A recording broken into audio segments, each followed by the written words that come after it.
Hello my fellow intrepid chief executive officers. Since you're here, I have to assume your company isn't doing too well back on Titan, and you have come back to Earth for another briefing on how to run your off-world businesses. If you want to go back to lesson 1, link is provided in the upper right corner and down below. Now, are you having problems with waste management? Are your citizens dying in poisonous gas clouds maybe? Or are you running out of fuel, minerals or isotopes? Or it might just be that you're simply tired of all the rebels blowing up your buildings. Whatever the reason may be, you are in the right place.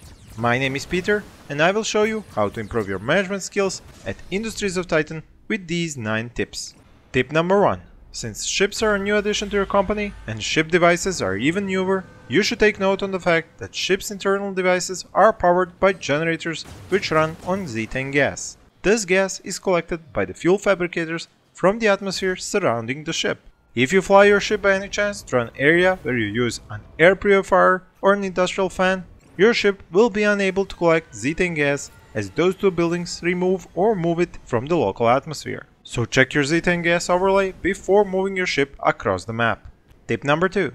Since I have already mentioned the air purifier and the industrial fan buildings, I should explain that these are necessary to remove pollution from the atmosphere which is caused by burning waste at the smokestacks and by operating mines. This pollution kills your citizens at their homes and workplaces over time. Employees on the other hand are impervious to pollution. But since you use the citizens inside monetization stations and office buildings to create credits, they can die from high pollution.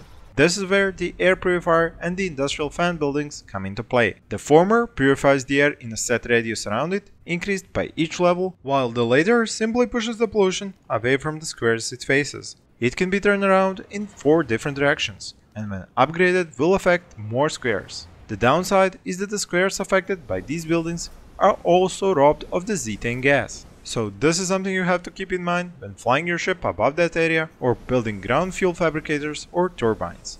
Now this is a mechanic you can turn to your advantage by strategically placing industrial fans and using them to push and concentrate Xethane gas onto squares where you have built or will build fuel turbines.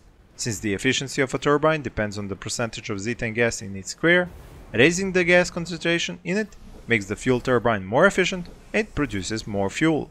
Do note that natural sinkholes are the source of Xethane and they will regularly spew out more of it in a constant amount all around them.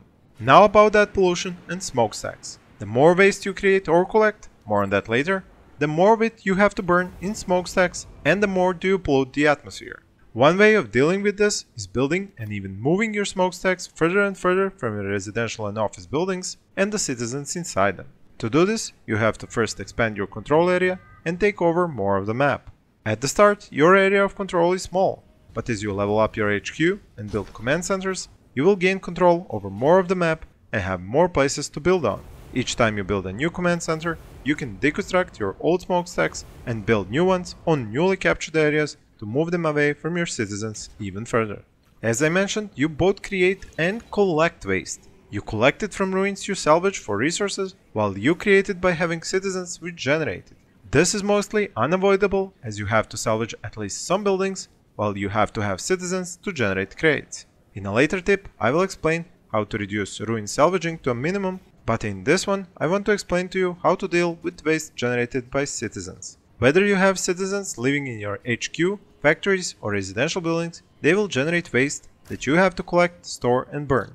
Inside the HQ and factories, waste will pile up on the ground and has to be collected by your employees, which will dump it into waste bins if you build them in those buildings or storage buildings outside.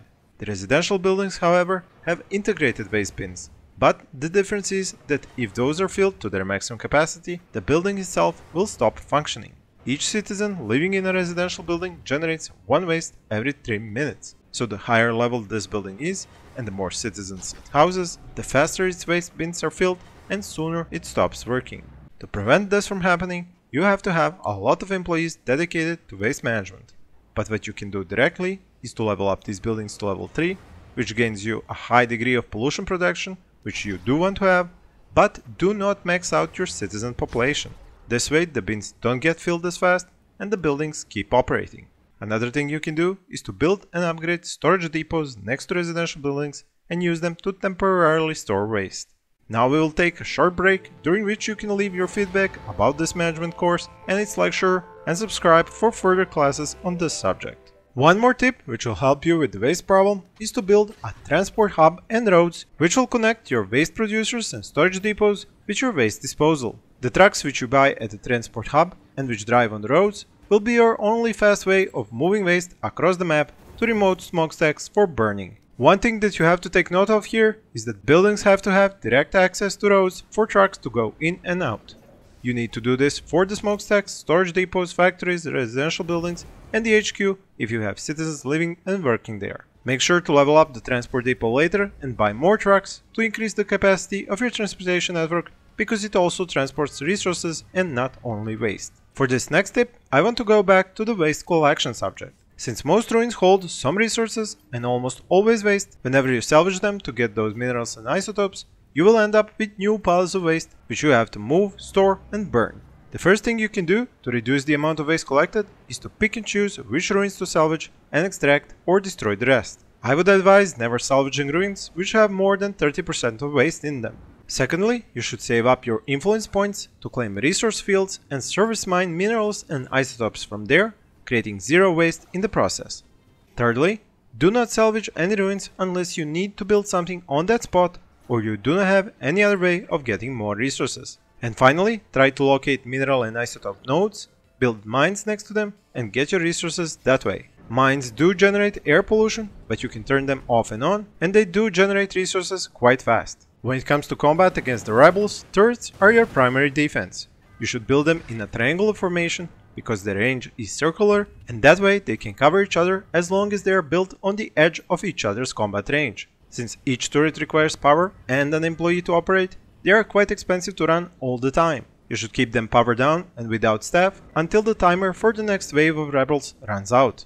At that moment, just use the call to arms button on your HQ interface and all the turrets will be turned on and employees sent to them to operate them. Once the rebel ships are destroyed, power them down again. If your power grid cannot supply enough power to all the turrets at the same time, turn off the council monument, smokestacks and mines during an attack and build energy depots to stockpile power while turrets are offline. Also, do not forget to level up all the turrets to their maximum level to gain additional firepower, because rebel ships will be getting stronger themselves as time goes by. For my final tip, I will explain the current endgame and how to get rid of those rebels once and for all. Your objective is to keep developing your company and expanding your control over Titan. But the rebels are there to stop you and they will keep coming until you root them out. This can only be achieved by locating their base and destroying them. But to do this, you have to expand your control area by building new command centers. These can also be upgraded and will increase your reach with each level. Only once you cover most of the map with your control area, which these command centers emanate, you will find all the rebel bases and be rid of them for good. And that ends this second lesson about improving your management skills over the business enterprise on Titan. Thank you for watching, and I hope you have a safe spaceflight back up there. If you need any more help, please use the cards which are on the screen right now.